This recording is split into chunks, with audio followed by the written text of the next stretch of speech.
Hola, estimados seguidores de este podcast llamado Casos Legales para Simples Mortales. En esta ocasión nos encontramos en el episodio número 11, que vamos a hablar en relación a los bienes que se realizan o que se hacen dentro de un concubinato, si tienen el mismo tratamiento o no en relación a la figura del matrimonio. Eso es lo que analizaremos el día de hoy. Mi nombre es Yolanda Zamora, soy maestra y estoy aquí para poderles dar a conocer a ustedes todo lo relacionado a las resoluciones emitidas por la Suprema Corte de Justicia de la Nación que han sido relevantes y que además pueden llegar a tener un efecto positivo en la sociedad. También en este episodio nos encontramos con la presencia del licenciado César Jiménez de Ávila. Buenas tardes, licenciado, ¿cómo estás? Buenas tardes, muy bien. Muchas gracias por la invitación. Les quiero decir que el licenciado es maestrante de la maestría en Ciencia Jurídica Penal de la Universidad Autónoma de Zacatecas. Con este motivo, entonces, lo hemos invitado para que nos comente sobre un caso. ¿Cuál es tu caso, licenciado, que has analizado? El caso que vamos a analizar, o hemos analizado ya con posterioridad, es el amparo directo en revisión 3376 del 2018, que nos habla de un concubinato. Así es. ¿Nos podrías platicar, por favor, para todos los radioescuchas, cuál es el tema? ¿Cómo inicia? Bueno, este tema de este amparo que se lleva inicia en Morelos, por citar algún lugar. Se da origen de una separación de una persona que duró 27 años en unión libre, por llamarlo de alguna forma, con su pareja, lo cual trajo como consecuencia de que ambos a través del tiempo adquirieran una casa, algunos bienes inmuebles, y posteriormente, cuando se quieren dar la separación, a esta persona se le niega en su primera instancia, que eso ahorita analizaremos un poco más a fondo, se le niega sus derechos, incluso se alegaba de que había una desigualdad y posteriormente que no se le había reconocido el 100% sus derechos. Y aquí donde está la pregunta, ¿el concubinato será igual que vivir en una sociedad conyugal? Qué interesante, licenciado. Los puntos que reclamaba la parte quejosa, que en este caso era la mujer, ¿qué es lo que ella le solicitaba al juez de origen? Ella solicitaba en primer parte la terminación de la sociedad, de esa parte que tenían ambos juntos, que estaban conviviendo juntos. También solicitaba de que se les reconociera sus derechos a la propiedad y posteriormente la liquidación del patrimonio familiar. Eso era lo que ella pedía. Así es. Y es que el concubinato como si está reconocido, no como un matrimonio como lo conociéramos normalmente, sino como lo que en derecho conocemos como un matrimonio de hecho, es decir, no con todas las formalidades del matrimonio. Como tal, sí está reconocido el concubinato. Por ejemplo, en la legislación de Morelos, ¿qué es lo que reconocía? En esta legislación se reconocía el concubinato, de hecho, en la misma legislación establecía que era la base de la familia de Morelos y reconocía al momento de que se presenta la demanda, sí se reconoce el concubinato y se le da de que puede ser acreedora de una pensión alimenticia, por llamarla así, de que pues, tenía derecho a alimentos, pero no se tenía derecho a la separación de bienes, no tenía derecho sobre esa distribución de bienes, que ese era uno de los puntos de que ella quería. Así es. Es decir, la propia ley le reconocía el derecho a reclamar una pensión o a heredar, pero no a una disolución de la sociedad civil entre el concubinato, entre los concubinarios, o bien la repartición de bienes, como bien lo hizo el licenciado César. Y entonces, ¿qué pasó en ese primer juicio, licenciado? Bueno, en este primer juicio ya dijimos los 3 puntos que ella solicitaba. Solicitaba la separación de, bueno, la terminación de la sociedad, que se reconociera su derecho a la propiedad y la liquidación del patrimonio. En esta primera instancia, que tiene con fecha del 15 de octubre del 2014, que es cuando inicia todo este trámite, que dura, por cierto, adelanto fechas, dura 4 años, se extendió demasiado. En esta primera instancia, en esta primera parte que se conoce, se le niega, diciendo de que no tenía derecho, que porque los códigos, las legislaciones no establecía de cómo se debía de dar esa división de ese patrimonio cuando se adquiría en concubinato. Es por la causa de que le negaban ese derecho. Quiere decir entonces que la ley no preveía la forma en cómo se podía terminar esa sociedad.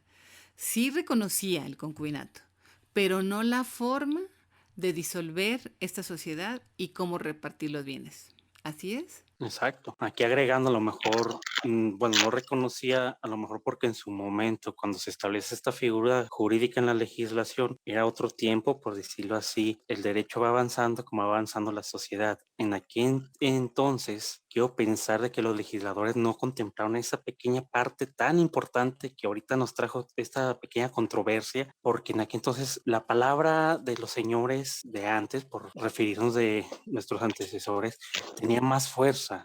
Era, ahora sí como lo dicen, su palabra era su sello de garantía. Incluso las mujeres están un poquito más cerradas, pero como fue avanzando se abrió un poco más el espacio para que conocieran un poco más y posteriormente, lamentablemente, se fue perdiendo ese sello de garantía que era la palabra de los señores, de los hombres de antes. Efectivamente, aquí lo que se hace valer es que quizás hay mucha gente que se encuentra en esta situación legal, es decir, que no se casan, que no llevan a cabo un matrimonio formal, porque consideran que a lo mejor hacerlo de esa manera les va a crear menos compromisos y les va a crear a lo mejor una menor formalidad. Pero no es así, ¿verdad, licenciado? No, no es así. De hecho, mm, me atrevo a decir que prácticamente todos o la mayoría conocemos a alguien que vive en esta situación, bueno, de que viven en unión libre o de concubinos, sino en matrimonio. Por X razón que no han adquirido su estatus como cónyuges, que no se han casado legalmente, pero tienen esa convivencia, que tienen ya más de 5, de 10, de 15 años. Esto no es algo nuevo. Vuelvo con los señores o con nuestros abuelitos, bisabuelos. En aquellos entonces, cuando se utilizaba eso de que me voy a casar, iban y se robaban a la novia y se juntaban y duraban años. Y era gente dedicada al campo y a lo mejor eso era un motivo por los que no pasaban a ser cónyuges y seguían como concubinos, porque ellos su vida era el campo, trabajar sus tierras. Así es. Sí, y no le daban la formalidad, efectivamente. Sí, no tenían esa formalidad que hoy en día ya vemos que sí es un poco necesario para evitarnos tanto traba al momento de una terminación de un matrimonio, por llamarlo de alguna forma, pero que no porque seas cónyuge o seas concubino, no quiere decir que no tengas derechos. Eso es lo que queremos dar a conocer a través de este podcast. Y una vez que le niegan o que pierde ese juicio, por así decirlo, ¿qué hace esta parte quejosa? Esta se va a una apelación que cae en segunda instancia con fecha del 22 de marzo del 2017. En esta apelación, igual, se da una resolución, se empieza a analizar todo lo visto y no, a final de cuentas igual vuelve a lo mismo, se le niega diciendo porque no, escudándose los tribunales de que no estaba contemplada en los códigos, en las legislaciones. Así es. La segunda instancia confirma la resolución de la juez de primera instancia, diciendo que efectivamente, pues no hay una forma de cómo resolver ese tema porque la ley no lo contempla.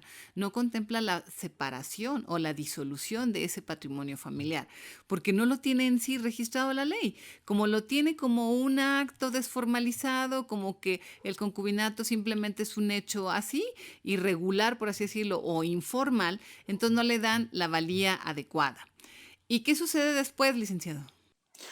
Después de que se da, ahora sí, esa rectificación por la segunda instancia de lo que hizo la primera instancia, este pasa, este más bien conoce el tribunal colegiado el día 16 de abril de 2018. Es donde llega a sus manos el tribunal colegiado, donde nos vamos ya a un amparo, de que Así es. buscamos de que haya esa resolución a favor, donde la persona decía de que se le estaba violentando sus derechos, de que se le hicieran valer su artículo primero y artículo cuarto de nuestra ley y que posteriormente había una desigualdad de género y también una desigualdad económica que no estaban viendo hacia lo que pertenecía a su contraparte, en este caso al demandado, y lo estaban como protegiendo, entre comillas, a él, dejando de lado a ella, donde ella alegaba que qué pasaba con todos esos años que habían trabajado juntos para haber adquirido ese bien inmueble. Qué interesante lo que nos está diciendo el licenciado, porque vean, ya había llevado un camino recorrido la parte promovente. Primero, había llegado a una primera instancia, le negaron,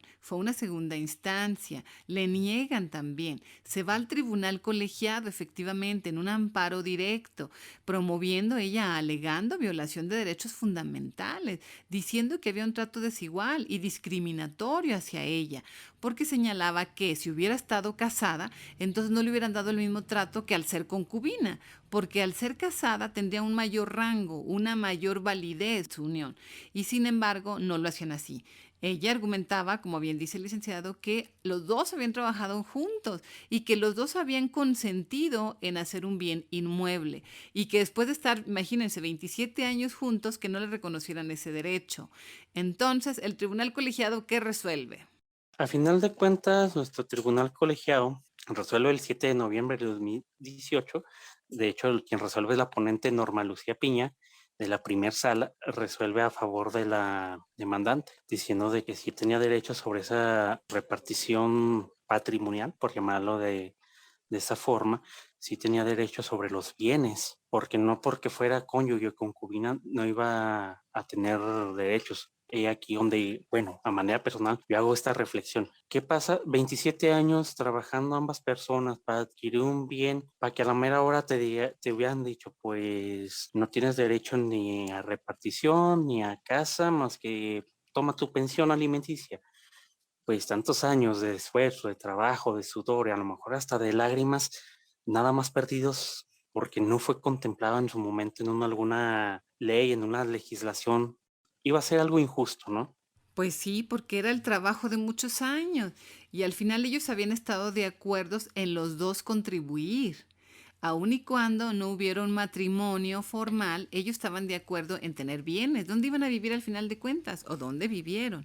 Aquí es importante resaltar que entonces, una vez que también el tribunal colegiado no le otorga el amparo a la parte quejosa, ella alega que existe una discriminación y que se rompía el principio de igualdad, haciéndolo consistir en el artículo primero de la Constitución, que es el derecho pro persona.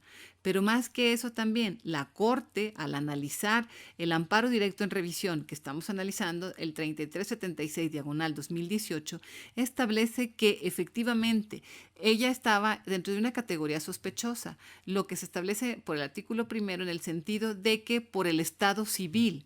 Aquí es importante señalar que se puede establecer un test de razonabilidad en cuanto que se estaba haciendo un trato diferenciado entre el concubinato y el matrimonio. Es decir, si el matrimonio tiene una calidad y el concubinato, por ser una relación informal, tendría otro trato diferenciado. Y entonces aquí, obviamente, la persona dice, me estás violentando mi derecho fundamental al primero constitucional en cuanto al derecho pro persona. Pero además, y muy importante también, es el artículo cuarto, que habla de la igualdad entre el hombre y la mujer. De tal manera entonces que la Corte, sinceramente, en una resolución muy avanzada que ha señalado el licenciado César, que como fue como ponente la ministra Norma Lucía Piña, también ella establece que efectivamente había sido discriminatorio el trato que le habían dado a la mujer, toda vez que, si bien es cierto, estaba en una relación informal, que es el concubinato, también lo es que hicieron bienes en conjunto y que además ambos habían estado de acuerdo en que se hiciera ese bien inmueble y que ambos trabajaron para realizarlo. De tal forma entonces que este amparo directo en revisión, que ojo, esto solamente lo conoce la Suprema Corte de Justicia de la Nación cuando se ve que es un asunto grave, que es un asunto relevante o que afecta a derechos constitucionales o bien de los tratados internacionales. Como ya lo dijimos aquí, lo que afectó fue el artículo primero y el artículo cuarto de la Constitución. Y es por eso que esta tesis es muy relevante, porque este amparo directo en revisión, porque establece pues que los bienes hechos dentro del concubinato tendrían el mismo trato, tendrían la misma igualdad en cuanto a los bienes realizados en el matrimonio.